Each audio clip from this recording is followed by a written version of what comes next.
Welcome back. In today's video, I'm going to show you exactly how to Claude Opus 4.6. This is a game changer for anyone looking to save time and automate their daily workflow.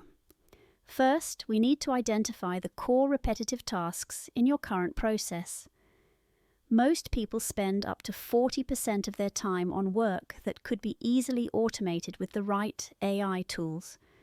By setting up a simple trigger and action system, you can let the machine handle the heavy lifting while you focus on high-level strategy. Next, let's look at the integration layer. Tools like Zapier or Make allow you to connect your favorite apps without writing a single line of code.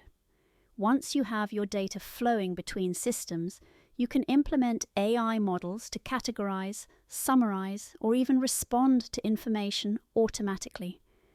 Finally, you'll want to monitor and optimize your new AI workflow. The best automations are the ones that evolve with your needs. Start small, test often, and gradually increase the complexity as you get more comfortable with the technology. That's the basic framework for Claude Opus 4.6. Start implementing these steps today and you'll see immediate results. Thanks for watching, and don't forget to subscribe for more AI automation tutorials.